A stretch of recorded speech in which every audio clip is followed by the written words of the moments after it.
scheming and messing around with jerks. My car is parked outside, I'm afraid it doesn't work. I'm looking for a partner, someone who gets things fixed. Ask yourself this question, do you want to be rich? Hi, this is Jeff Mesnick. I'm excited to be here today with the team from infoblox with Lori and Sandy. How are you guys doing today? Good, and you? We're doing great. Excellent. So as you know, my interviews tend to be a little bit, unorthodox. We try to have a little fun with them. So this this season, this theme that we're going to go with is from the Pet Shop Boys, where their song Opportunities and Let's Make Lots of Money, a song I used to love to listen to in the 80s when I was dreaming of big business. So to get us started though, why don't you guys, and maybe Lori, you can go first, give us a quick high level understanding of what infoblox does and then your role. Absolutely. And, as it relates to your theme and your song, I was really, really young in the 80s, so I barely remember that. I just wanted to make that known. That makes one of us or two of us. I was not young in the 80s. So listen, we're just delighted to be here. My name is Lori Kornmesser. I have the honor and privilege of running our worldwide partner organization. And as it relates to infoblox as a company, listen, our mission has been all about empowering organizations to manage the evolving, growing complexity of networks and making it simple and secure. And we can talk more about how we do that, but we've got a series of offerings around core networking services, cybersecurity, and cloud networking automation. Great. Excellent. And your role is you already said that, the global. How about you, Sandy? Why don't you share a little bit about yourself? Hello, everyone. My name is Sandy Janes, and I am the Senior Director of Partner Programs globally for infoblox. And I am in the business of having partners making money with us while having fun. Excellent. Oh, I like that. That's great. You should put that on your LinkedIn profile. So, speaking of the partners, so let's talk a little bit about that. I mean, especially these days, the partners are looking for new avenues, new ways to make money. It's a challenging time for some. What kind of programs have you guys rolled out, whether recently or in the past year or so, that you've seen kind of work really well to help make lots of money? Yeah, so Sandy, let me kind of start and then you can add to this. We're coming off of an amazing fiscal year in terms of growth. I haven't seen this kind of growth in a company in my career, and it's just been amazing to be part of. We are now hitting a $500 million mark in terms of where we're going, and we've got $700 million of tech refresh opportunity ahead of us. So as we think about those things, right, as a reseller, as a partner looking at vendors they want to partner with, they want to continue to partner with a vendor that is a leader in their space, that is innovative, that is thinking about the partner. And we're always thinking about the partner. 95% of our business goes through and with a partner. So we have a deliberate dependence on the partner for our business to scale. As we think about these times, I had one of the largest partners give me some advice sort of early on at the start of COVID that said, in these times, this is where loyalty is formed.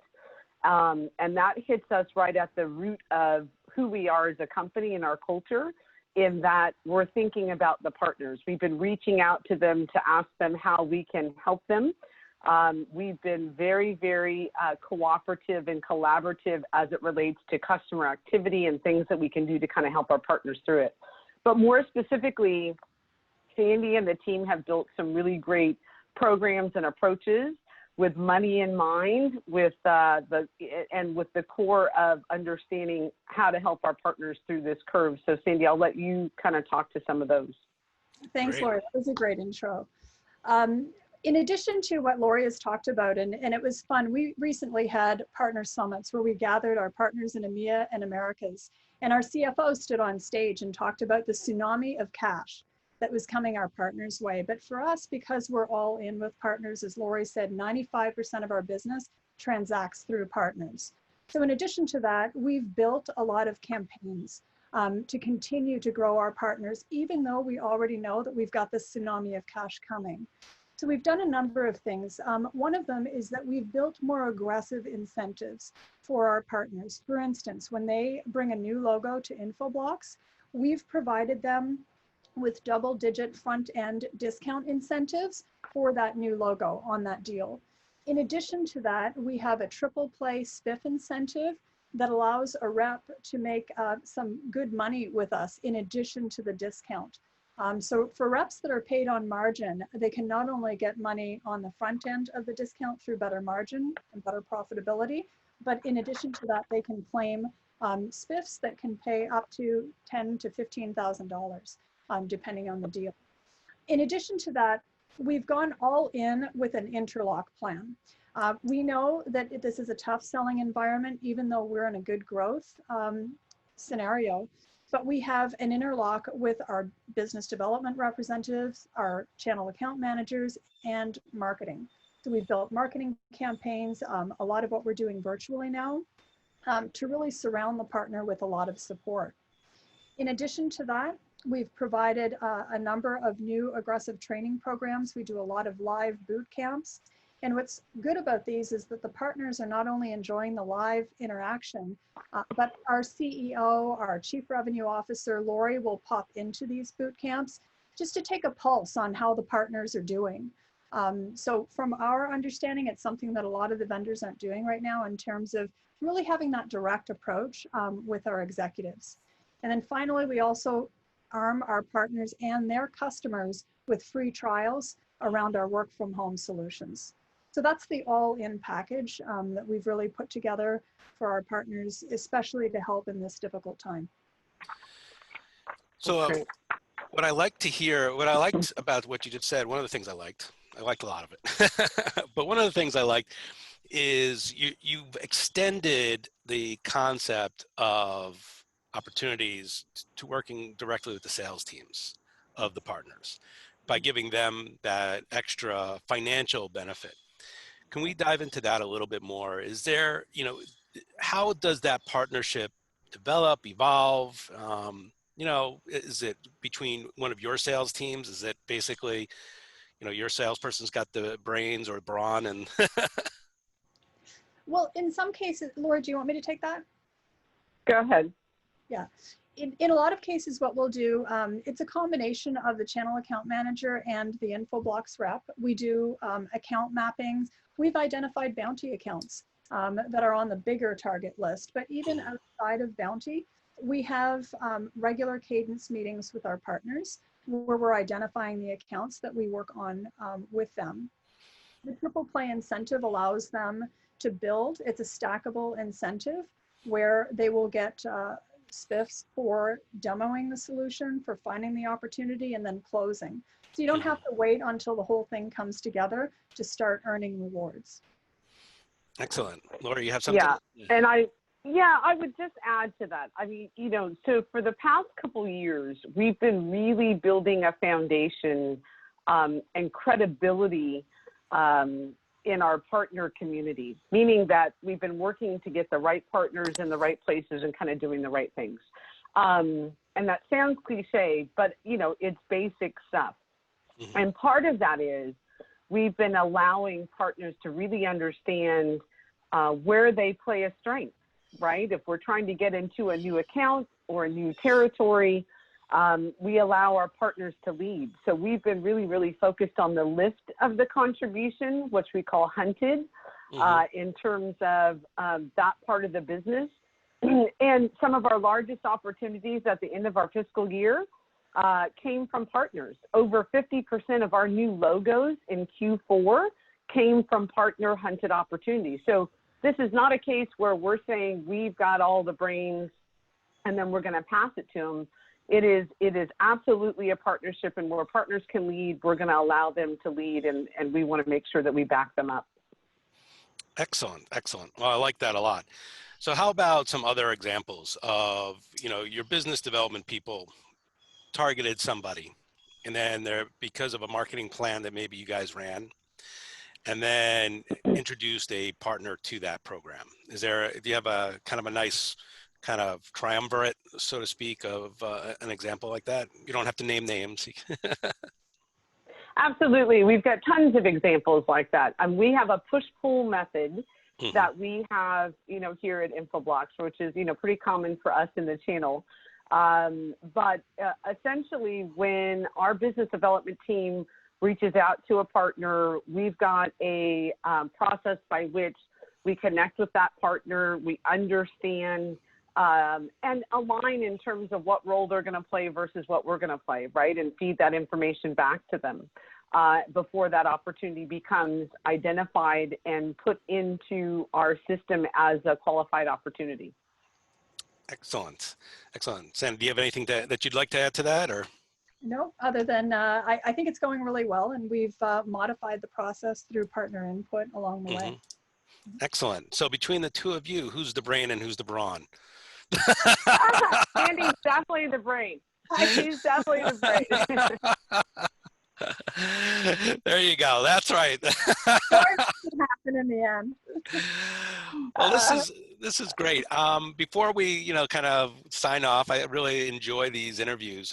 Is there anything kind of unique or special that you would like to share with the folks? Is there anything, and I'll add to that a little bit. Is there anything unique or special that how you work with a distribution partner, or something that you think is very special to your organization that you really think is important to share? So listen, I'll start, Sandy, and you can add to this. What I think is unique or special is I think infoblox is unique and special. I think the solutions that we are bringing to the market, the customer challenges that we are solving, the market is now coming to us. This is a company that's growing, even, despite COVID, we've got just tremendous opportunity ahead of us. The feedback that we get from partners is always they love our technology. They appreciate doing business with a vendor that's growing, that continues to be innovative in their space. They like working with us. The field teams and the technical teams enjoy engaging with us. We're run by good humans, as I say, and that is something that we do. All of our programs, and I'll put this right on Sandy and her team, they wake up every day thinking about how they can better that engagement, right? How do we look at this through the lens of the partner? And that's very unique, because most vendors are always thinking about how it's going to benefit them solely and how they can keep margin back. We're always trying to put more money back into the programs. We've made huge investments in not only our resources in terms of channel SEs and channel account managers and program dollars. So we're continuing to step into funding the investments that are required. Even in this time, we continue to do that. So I think the whole package is unique. I mean, plus you get to work with Sandy and I, which is just an added bonus without a doubt. But that's what I think, Sandy. I don't know if you have anything else to add. I think that covers it, Lori. We certainly are in the right product, the right time. The growth is tremendous for our partners. But with regards to programs, thank you for covering that, Lori. Everything that we do is done with partner input. And that's in the creation of the program. And we're not afraid after the fact to modify based on partner feedback once we've launched it. So that will continue. And, after we left the Partner Summit, something that was striking to me when we got the feedback, to Lori's point, is around how the partners enjoy working with us. The culture came up consistently. They refer to us as a partner that is extremely transparent, friendly. They liked not only the solution, but the vibe of what it's like to work as an infoblox partner. Well, that's great. And I can, attest to that as well. I've worked with both of you guys in the past, and you've both been always a pleasure to talk with and work with. And hopefully after the end of this 2020 shit show, we can maybe all get together in person and have a drink and celebrate the great work that you guys are doing. I'd look forward to that. Thank you. Yeah, thank you so much. Well, thank you guys.